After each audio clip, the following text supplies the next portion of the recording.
Hello, hello, hello, Facebook family. How are you? Welcome, welcome, welcome, welcome, welcome to another night, Monday night of season and beyond, enjoying life to the brim, guys.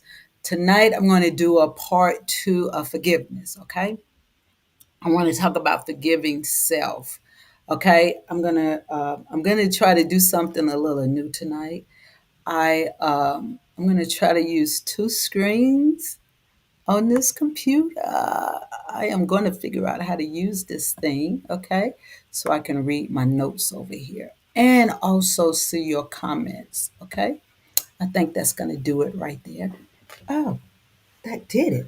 Okay, so welcome, guys, to another night of speaking on things about forgiveness, okay?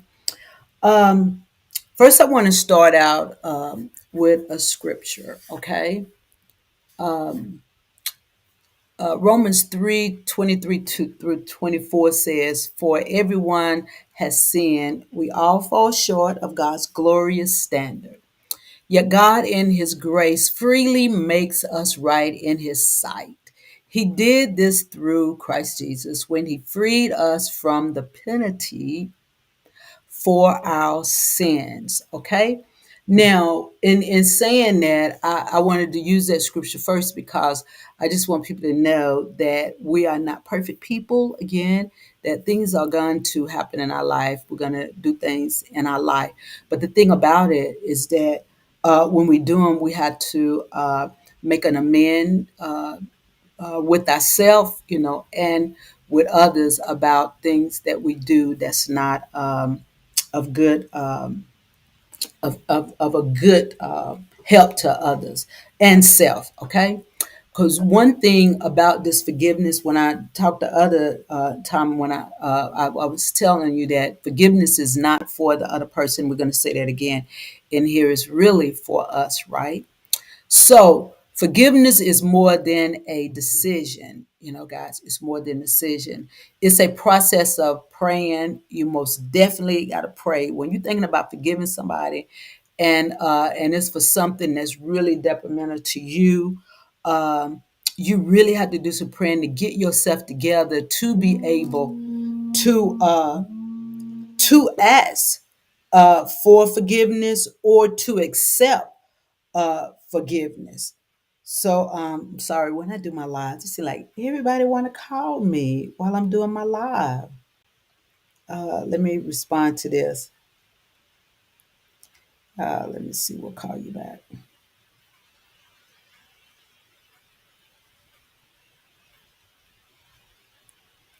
Alrighty.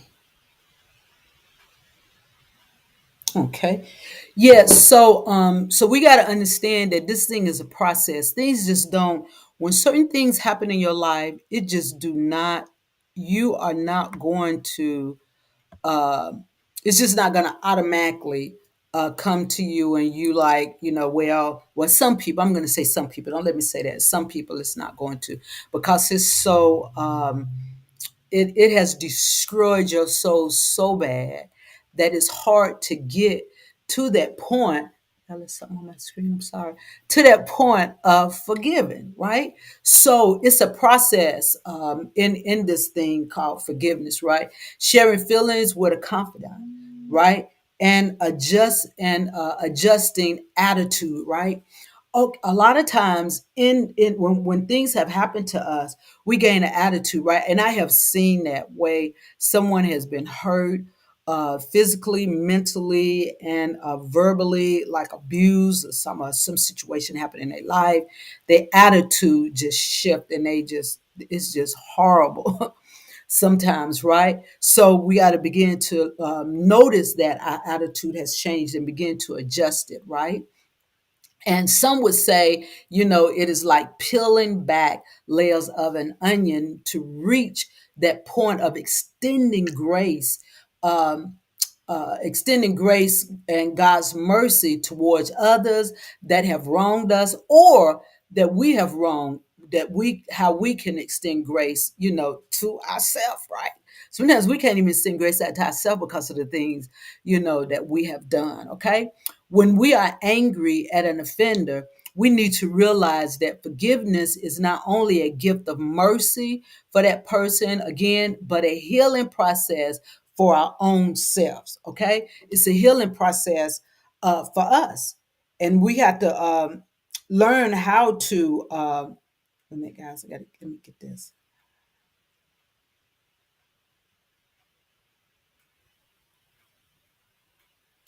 Okay. Oh well, I couldn't get that down. I'm sorry. Okay.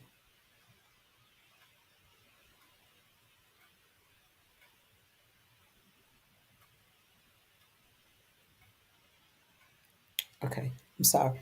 And it's a process that we have to go to reach that thing, because we're so angry that we can't even get our mindset to that point of even thinking about forgiveness. So we need to realize that forgiveness is not only, again, for ourselves, I mean, for others, it's for ourselves. For that person that offend you, is for ourselves. So we can begin to live our life. Forgiveness can lift depression, like we talked about that the last time, calm anxiety, cure bitterness, and that's where the attitude come in. You're so bitter about the situation that you put on an attitude with yourself, and promote peace and health.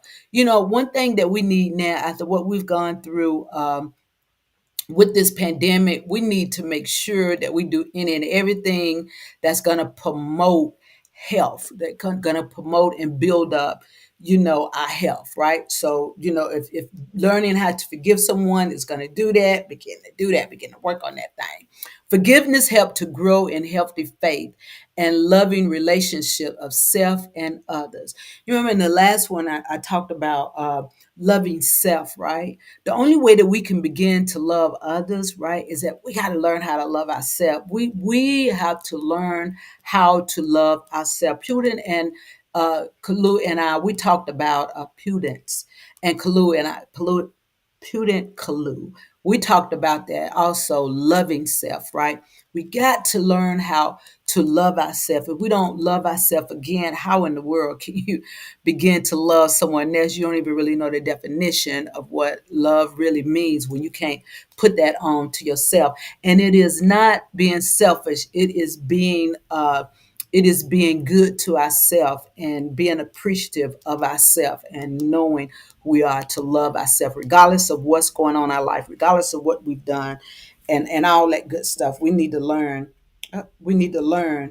how oh Lordy. Okay, wait a minute, guys.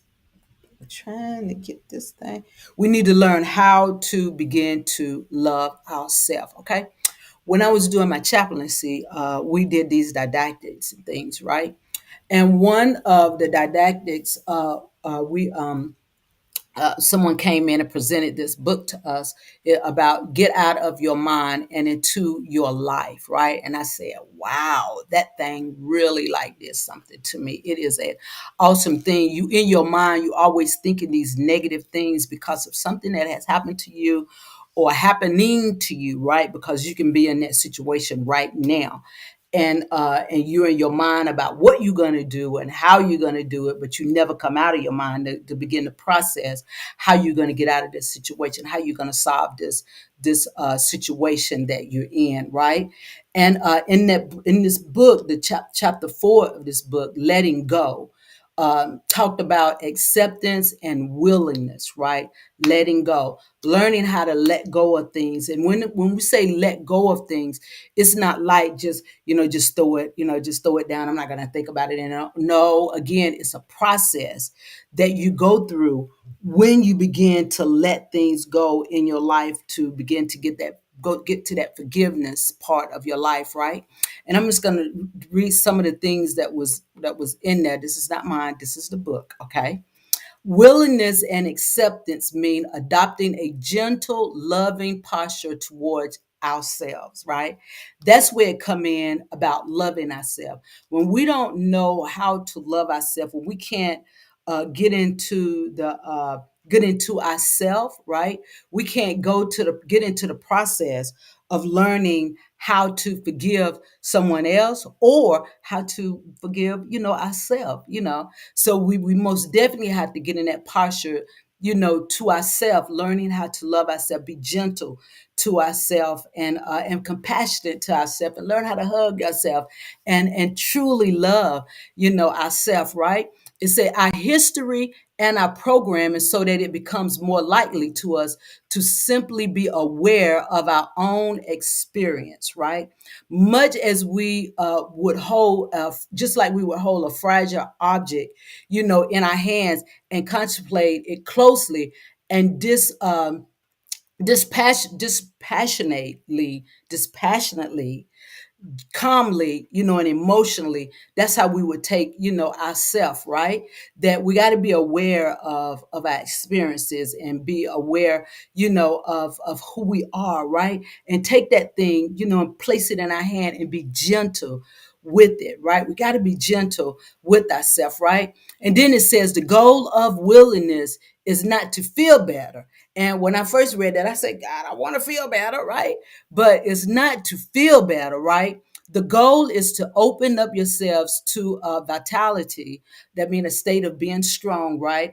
For the moment, right? And to move more effectively towards what we value. Another way of saying it is the goal of willingness is to feel all of the feelings that come up for us more completely. All of those feelings that we have like packed down in us. We got a lot of things like packed, this is packed down in us. So the willingness is to be able to let those feelings come up, right? And even or especially the bad feelings, like I say, the bad feelings, so that we can live our life more completely. In essence, okay, it is necessary. In essence, it is necessary.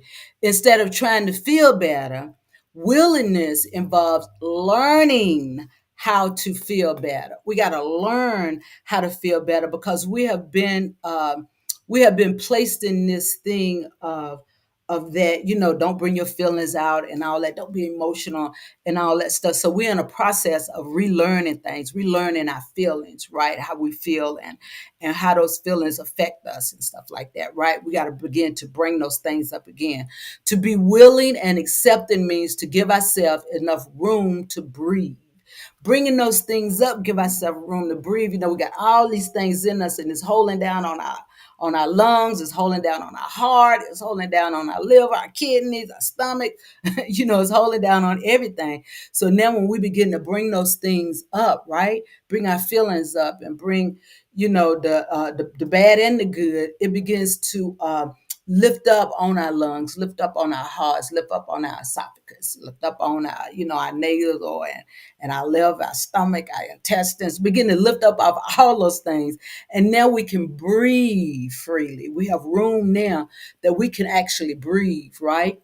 By assuming the stance of willingness and acceptance, we can open all the blinds and windows in our house and allow life to flow through. Now, when they said that now, I love blinds at my window because I don't want to be sitting downstairs in my house and somebody looking on the inside of my house. But I know that's not what that means. It means to begin to open up and begin to let the fresh air come into our life, right?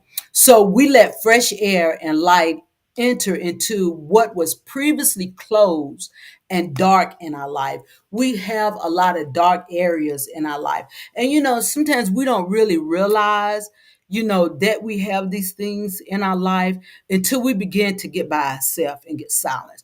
One thing that I say about, people, like if you, and I could be wrong, if I'm wrong, put it in the comments. But a lot of times I think that when people, just talk, it's like you're trying to talk so somebody won't say anything to you to bring up certain things in your life, right? Or ask a question or ask the same question that you're asking, me. I'm just gonna leave me for an example. You ask me a question and I don't get an opportunity to really answer because boom, you're gonna come back in and you're gonna start talking.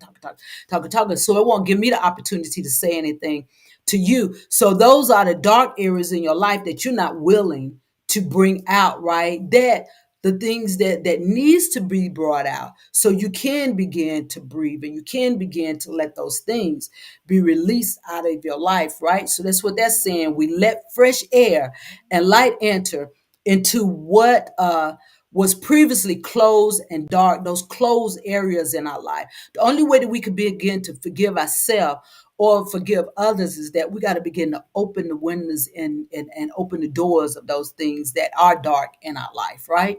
To be willing and accepting means to be able to walk through the swamps of our difficult history when the swamps are directly on the path that goes into a direction we care about, right? We care about our feelings. We don't want our feelings hurt. We don't want to cry all the time, right? So we don't want the swamp that we have to walk through to get to that light, to be that part that's keeping us keeping us comfortable. That's what I want to say. It keeps us comfortable to hold those things in, right? But sometimes we just got to be uncomfortable to be able to breathe, right? And I'm telling you guys, this thing I never really thought about, like things that you hold in yourself, this way, until I started being, a chaplain. And I hear some of the patients on the things that they say, about why they in the hospital and then how they feeling and stuff, right? And it's a lot of times people are they hold things within them, and it can really make you sick when you hold things in you, right? And you just hold these grudges, and or either you've done something and you just hold it in you and not willing to release that thing and let it go. Guys, I'm telling you, these things will make you sick. Okay. So we want to begin to walk through the swamp and go on through that path, even if it's going to be a dark path for a little while. Eventually you're going to get to some lights, because it's going to be a process, and you just begin to walk through it and talk through it and just move through it, and there is a light at the end of the tunnel. Okay.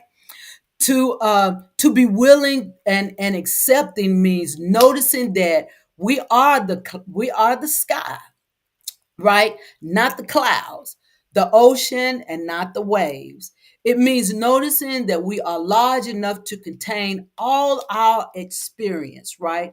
We can handle the experience that we've gone through, right?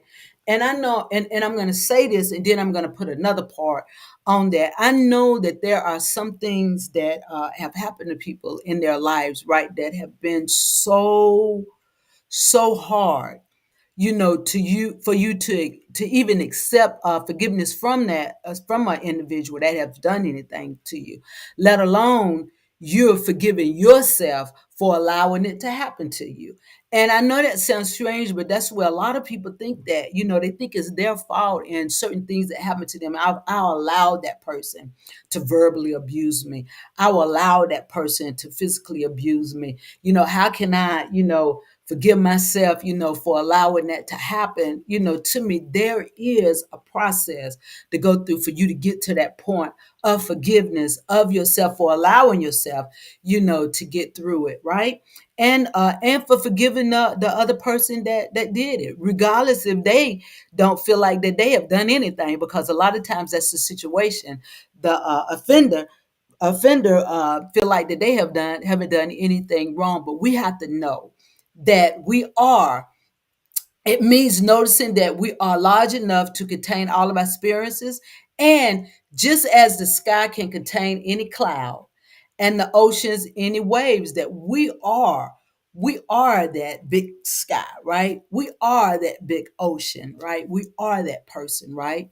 In other words, if we are willing to experience the memories, thoughts, and feelings of childhood and adulthood, unwanted situations that is lying and filling us, we get stuck with chronic distress in our life if we cannot allow ourselves to experience those memories and experience those thoughts and all those things.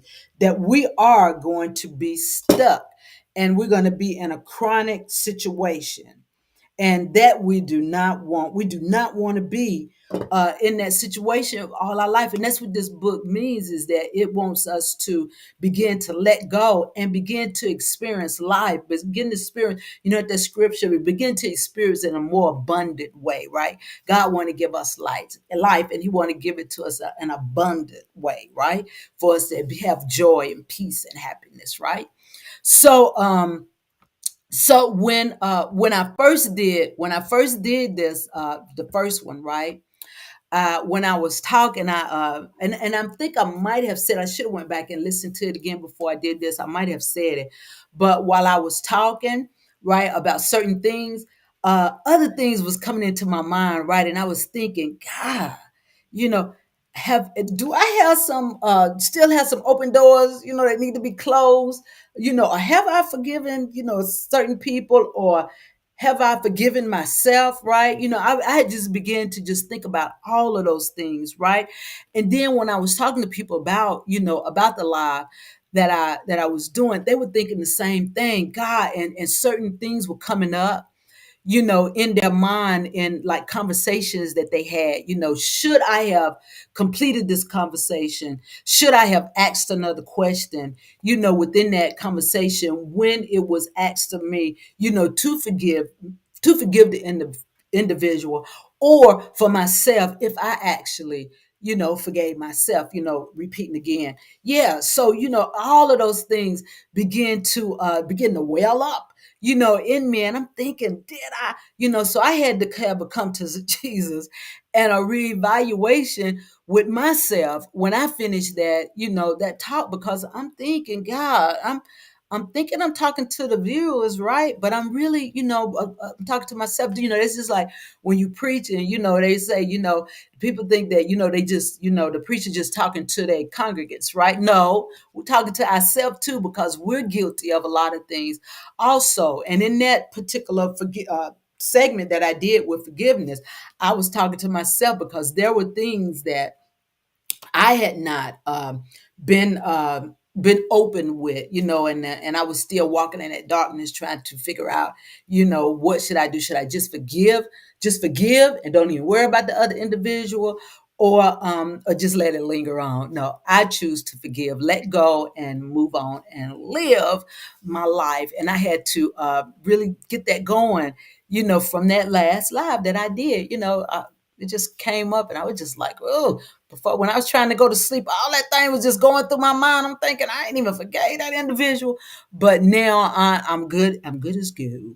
Uh, and some, and so many of those questions are thoughts that come up in your mind when you think about forgiveness, when you think about those dark areas in your life, and you think about that offender, you think about yourself and stuff, will never be answered sometimes, because some of the people that are a part of the equation are no longer here. So what do you do? What do you do so you can get these things off you, so you won't uh, be um, be in this attitudist situation in your life, because you always have that thought in the back of your mind, and you can't get a good relationship going with another mate, nor with a friend. You can't get that thing going, because you're always going to think in the back of your mind that that individual is going to do the same thing to you. So how do you begin, to move on? You got to learn how to just forgive yourself for even thinking that, and then go on and just forgive that other person. And that is so easily said than done, because with me, I haven't really gone through, some things that, other people have gone through when it come down to sexual abuse and stuff like that. I know a lot of people that have gone through that. And I can't just say, just move on with your life, right? There's going to be a process that you have to go through to be able to enjoy life the way you would desire to enjoy it, right? Because I don't know that feeling. I know feelings of other things, right? But not feelings that detrimental, to, an individual, right? So you will have to be able to go through that process in a totally different way. But the thing about it, you still got to be able to bring those things up, right? So you can work them out, and you can begin to identify, what trigger you in that situation. I know when I was coming up, when I was and I think it was Head Start or kindergarten. I don't remember which one it was, but my teacher, she had honeysuckles everywhere. Every time I would go in class, all I would smell is honeysuckles, right? So when I smell honeysuckles, it take me back to a happy time, right? When I was in school, those honeysuckles do, right? But for some people, when they have when they smell certain things, it takes them to a dark space. So I can't say that just because the honeysuckle smells so good that everybody should it should bring those endorphins in, that those feel good, feelings in you, right? No, I can't say that. So that's why everybody have different paths that they take, to begin to forgive and to begin to bring those things up and move on with their life. So how do we start this thing, right? Okay, I have a few pointers for you. Okay, look to God. You know, I am a believer, right? And other people just believe in how you're being. So whichever way that you believe, you take it and turn it around. You know that it's going to benefit you, right? But I believe God, and God is my higher being, right? Forgiveness start with extending mercy, extending grace. Through our belief system, right? And we are taught to forgive as we have been forgiven, right? Bear with each other's, right? Colossians 3 and 13 tells us, um, forgive as we have been forgiven, right? Bear each other's fault, make allowance for each other's fault, and forgive anyone who offends you. Remember, the Lord forgave you, so you must forgive others. And that's just like, if God is forgiving you, you need to forgive other people. But like I say, sometimes that's easily said than done, because you have been hurt so bad. And one of someone that I talked to this weekend. I can't. I can't be saying people's name, but they're allowing me to say, what happened. Right, was abused when they were a child, right, by their father, right, and this thing took a long time. For them to process it, even to adulthood, right? So we can't say, you need to get over that. You need to live your life. You don't need to let that stuff. No, we can't say that, right? Confucius says basically the same thing that the Word of God says. Um, Love thy neighbor as thyself. Do not do to others what thou would not wish to be done to thyself. Forgive injuries, forgive thy enemies, be reconciled to him, give his assistance, invoke God in his belief, right? Now again, we can say those things, but we have to be practical. That's why I like my my first master's practice in practical theology. We got to be practical about this thing, and we got to go again, make it a process, right? And Buddhist, if you're a Buddhist, says basically the same thing again. Atonement, as well as forgiving others as well as ourselves, is an important step on the path towards a better life and towards enlightenment. And I love that part, because when we begin to acknowledge our feelings and begin to allow ourselves to begin to feel that fresh and that bright, that warmth from that sun, right? Our life began to be enlightened, right? And we realize that life can be lived after that, after whatever has transpired in our life, that we can continue to live. We can live a good life, right? Forgiveness allows us to move on and achieve peace of mind. And that's what we desire to have, a peace of mind. One thing that I always ask God when I get in the situation, I say, God, please just keep my mind regulated and keep my mind at peace. Give me peace, God, right? So another way is deal with our anger. Now, we most definitely are angry when certain things happen to us, and when people taunt us about how we act and what we do, and not even knowing the backstory of why we act the way we act, right? And it brings upon anger, to the individual that have been abused, that deserve to say, I'm sorry to, right? But we don't understand it. So it say if we have repressed anger, it will be a depressant, right, on our personality, which we talked about earlier, on our attitude, and begin to be smothered in resentment. We'll begin to resent any and everybody, even if anybody done nothing to you. You begin to resent them because they're going on with their life, right? And you stuck in that place because you can't see the light, you can't go on with your life because of what has happened to you, right? So you have that anger in your life, right? So receiving grace for forgiveness should help us to forgive others while extending forgiveness to others. It may help you to ask for the forgiveness that you may need. A simple prayer and thinking it out begins this journey, right? When we begin to think it out, when we begin to go in meditation, and meditation don't always have to be, with God. That's why I say whatever your belief is, right? You go in meditation and begin to think about those things and begin to like calm our mind in a calmly way. Like we say, it's essential for us to begin to talk about what we've gone through, right?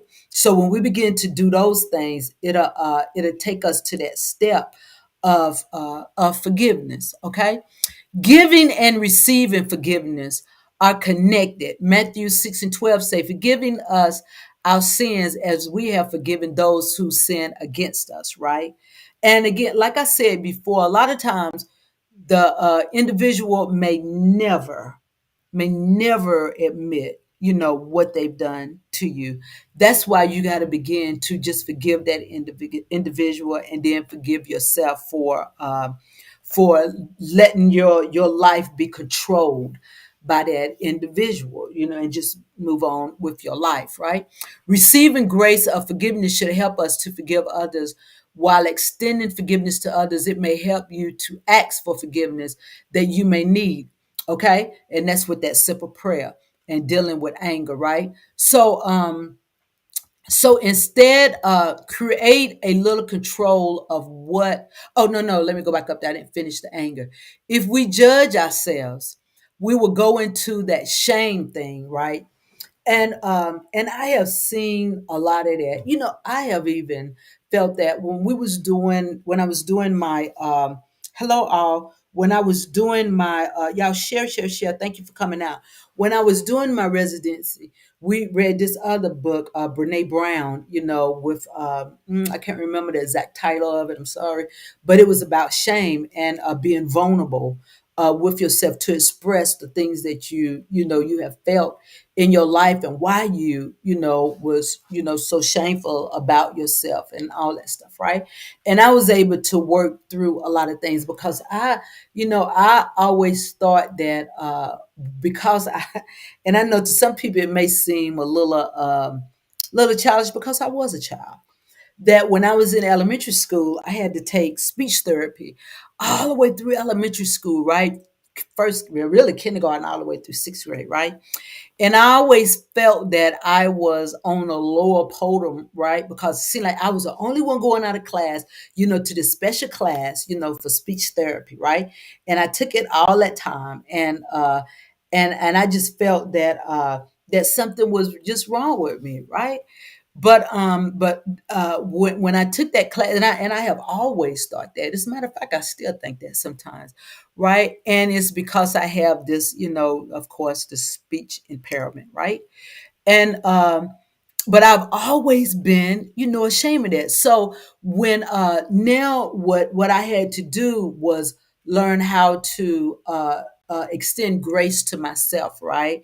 And when I can't pronounce certain things, that because I went to speech therapy, I think I've talked about this before. Because I went to speech therapy all the way through school, through elementary school, I should have went all the way through 12th grade, right?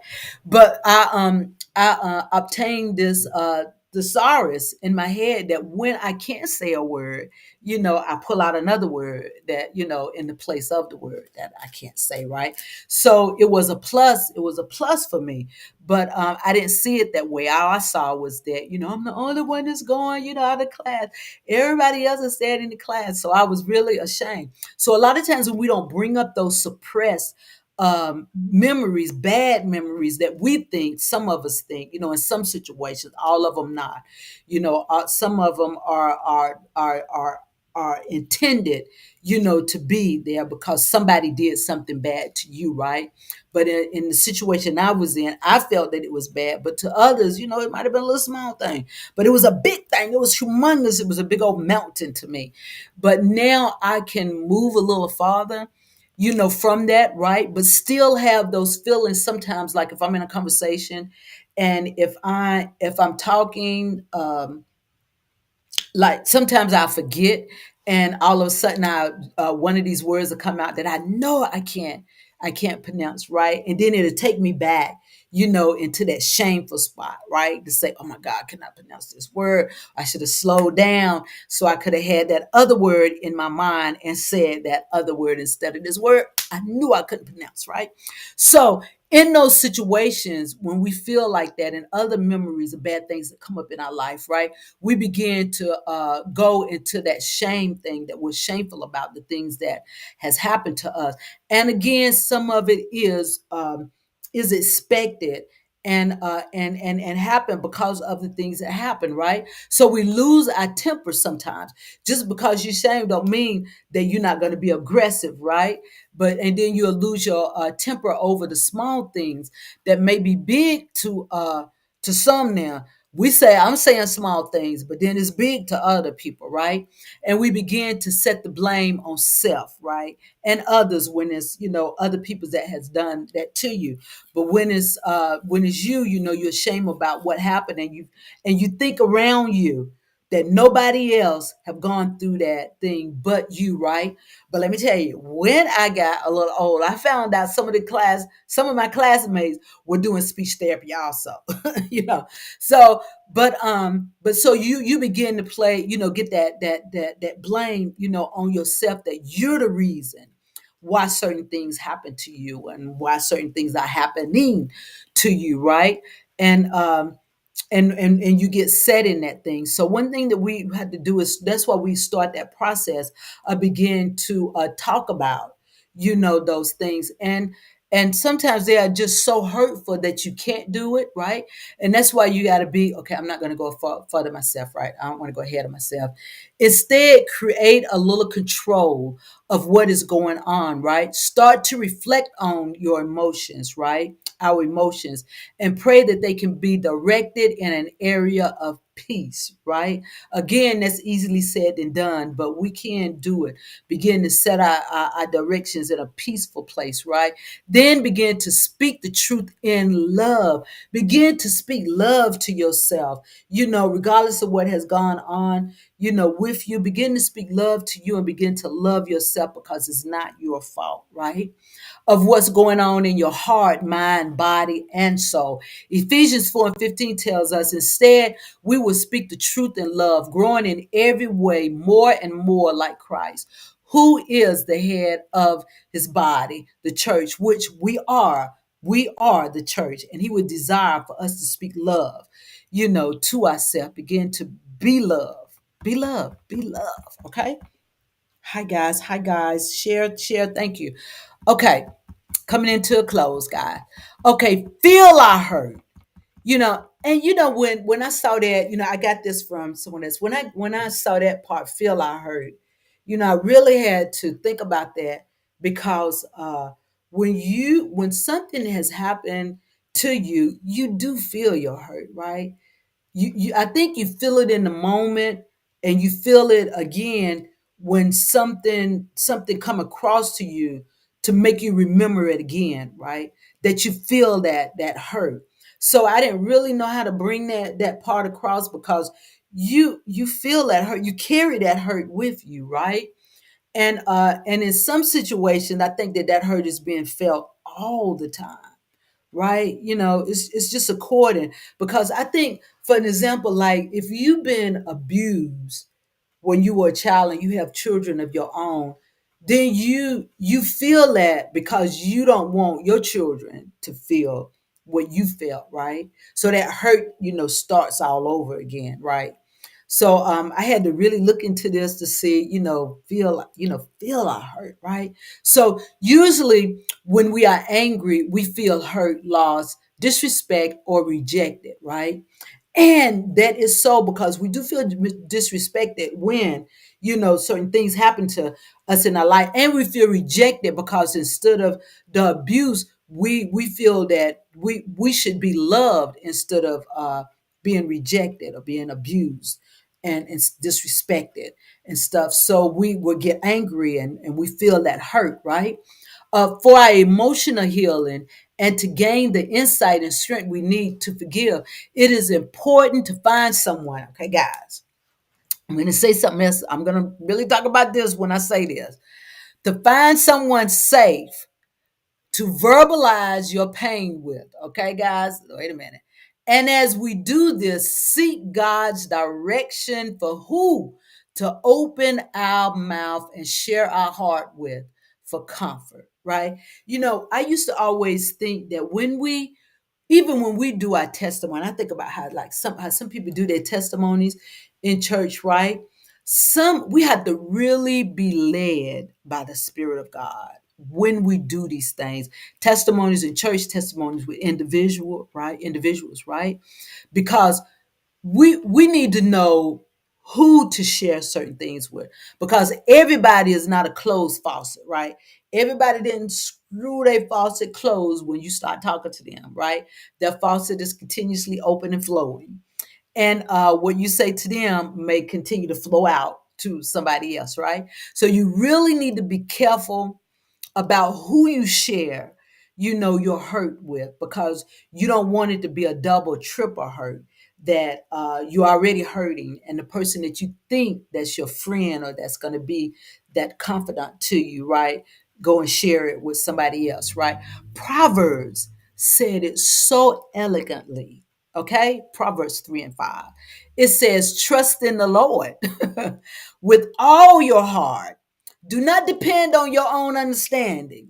Okay? Seek his will in all you do, and he will show you which path to take. He will show you who to go to. He will show you who to speak to about your hurt.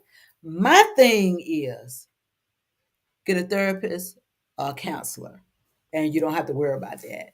But there are some people out there that can hold water, right? Some people's water, it just continues to flow, and it just keep going on out to the road somewhere, and then just keep going out, to different states and all that stuff, cities, states, counties, and all that stuff. It keep going. So you need to make sure that that what you say, because again, you already hurt, you already feeling the pain from what has happened to you, right? That you need to make sure that whoever you're talking to, that it's going to stay between you two.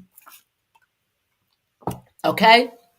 So I always want to make sure that I put that tidbit out there, that make sure, again, that when you're talking to someone about your deepest hurt, the darkest place in you, that you make sure that it's not going to go no farther.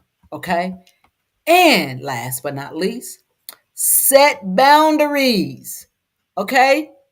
You got to make sure that you know how to set boundaries. That's one thing that we learned when in our chaplaincy, in my residency, that we set boundaries with our when we go visit individuals, right? There are certain things that you should just not say. Okay, certain things you need to just take it to the grave, and not even say it. Just give it to God. Take everything to God in prayer. Makes no difference what the problem. You can go to God in prayer. Yes, I have this blessed assurance. I can go to God in prayer. I can call him when I need him. Our Father, which art in heaven. Uh, I can call him, amen. Okay. So you make sure that you realize that you have boundaries. Okay.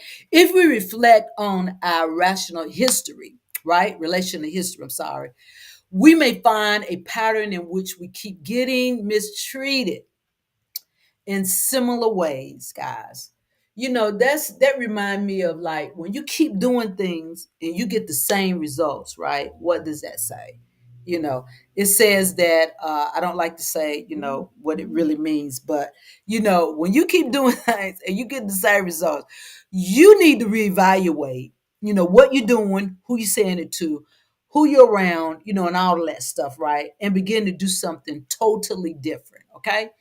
We may have a blind spot or a way that we are unwittingly enabling other people to disrespect or hurt us. Guys, we need to make sure, sometimes when we say, how sometimes you say you have a best friend, right? And you telling your best friend stuff, or you're around your best friend and saying things, and they're around, other people, and then all of a sudden you to joke up the party, or all of a sudden something that you have said in confidence, to that individual, boom, there it is. It just start flowing. Remember what I say, the faucet, that faucet just stay open, it never close, right? It just start flowing out of their mouth, right? But and then you just let it slide, but it hurt you so bad, right? The disrespect is disrespectful, and it hurt you so bad, right? But yet and still, boom, you go right back, to that individual, right? You got to make sure that you got to set boundaries, in your life. Life is too short, guys. I'm telling you, I know we always talk about this COVID thing, but guys, we done came through the storms and the rain, right?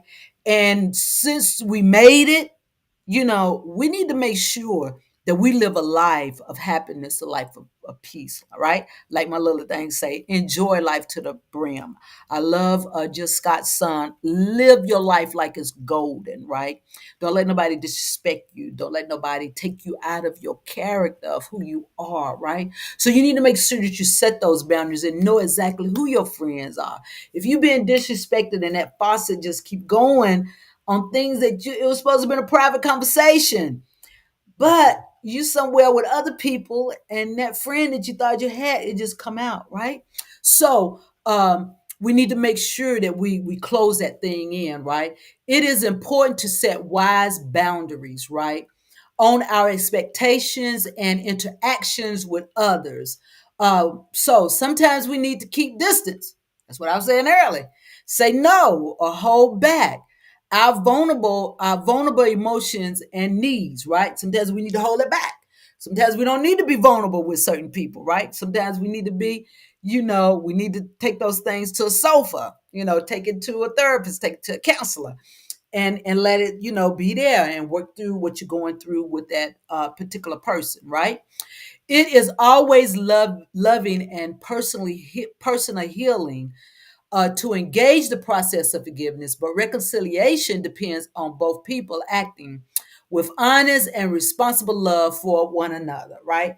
We got to have honesty and be responsible with ourselves, and pray that the person that you feel like, is your friend, that's going to be honest and responsible with what you hold close. And that's your person, your vulnerability, right? You got to make sure, that you have that, in check.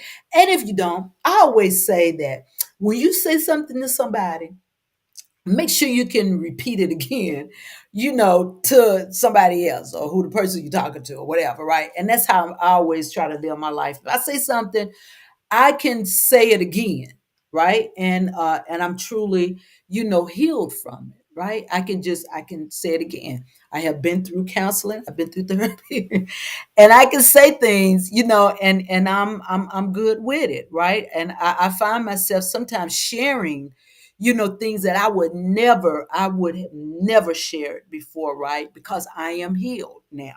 Oh, I am healed with his stripes. I am healed. Yeah. So, okay, Matthews 18:19 through 22 says, what you say to one another is eternal. Guys, what you say to people is eternal. One thing I used to tell my husband when we was living in Raleigh, right? He's an extrovert and he can go, right? And I used to always tell him, that you can never take back what has come out of your mouth. You cannot. You can't take it back because it's already out there in the atmosphere, right? So you have to make sure, know that you filter yourself, and you don't just do things, just say things just to hurt people, right? You need to make sure of that, right? Okay, you got to make sure you do things in love. And again, if you're gonna say it, put some reason, behind it, why you're saying it, so it won't make that individual, hurt no more than what they already hurting. Okay, because we got to think about that. We don't know who we're talking to. We don't know what people have gone through in their lives, right? So you got to make sure that you filter your mouth and you get wisdom from God on what you're saying to people. Okay. I mean this: when two of you get together on anything at all on earth and make a prayer of it, my Father in heaven goes into action, and he does, right? And when two or three of you are together because of God, you can be sure that he will be there, right? While you are working towards boundaries and releasing, know that you are not alone. You are not alone in this. That God, or whoever, whatever your higher being is working together with you to help you mend out the situation of how you should, begin to set your boundaries with individuals. Okay. Help is always present. I like the Clock Sisters when they say, okay, we're never, what Hawkins saying, you're never alone, right? But the Clock Sisters penned this song, Name It and Claim It. It's yours, for the asking. So when you ask God to be in the midst of your situation, he most definitely be there. We are not alone in this fight. You're not alone in this fight, and know that, okay, we're not alone in this forgiveness and exposing or releasing those emotions and those hurt things that are in, our life, and forgiving ourselves, guys, and loving yourself. I can't say that enough.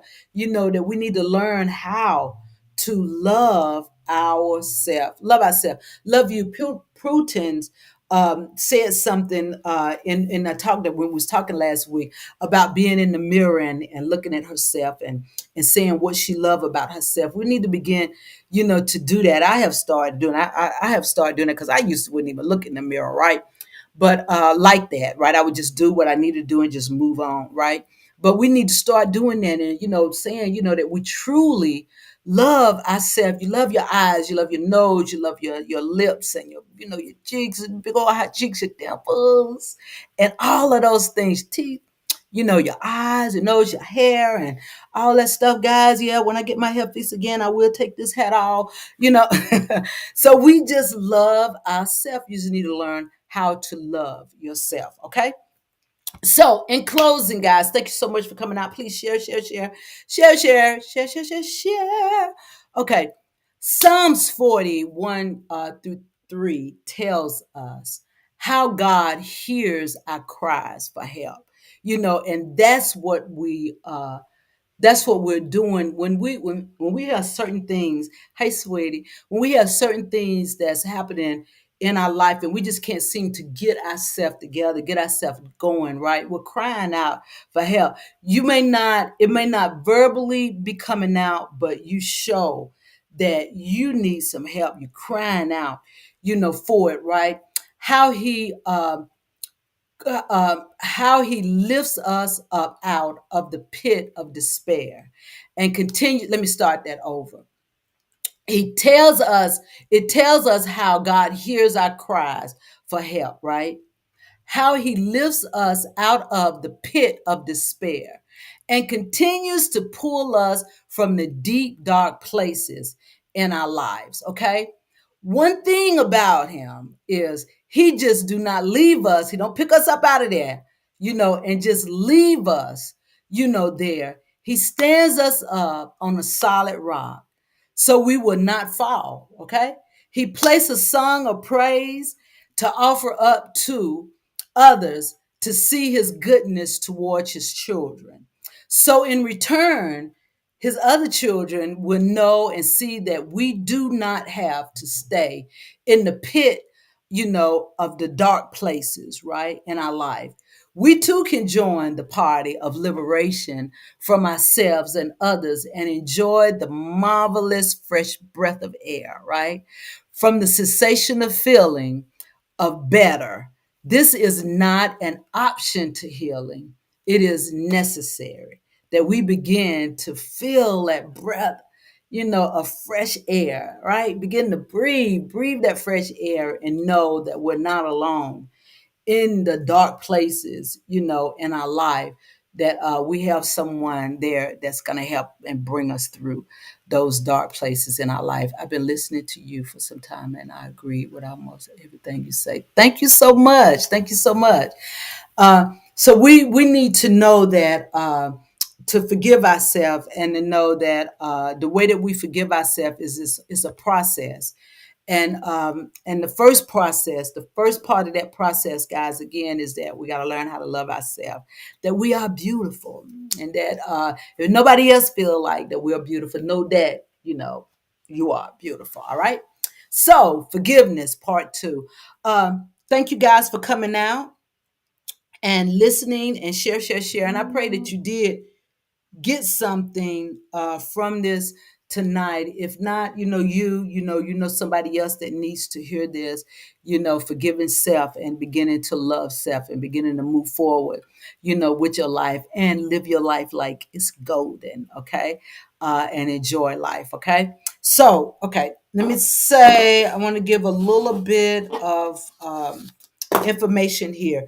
Join us on April the 28th, which is Thursday night, 7 p.m. Eastern Standard Time, Flow Fulfilling Life on Wisdom.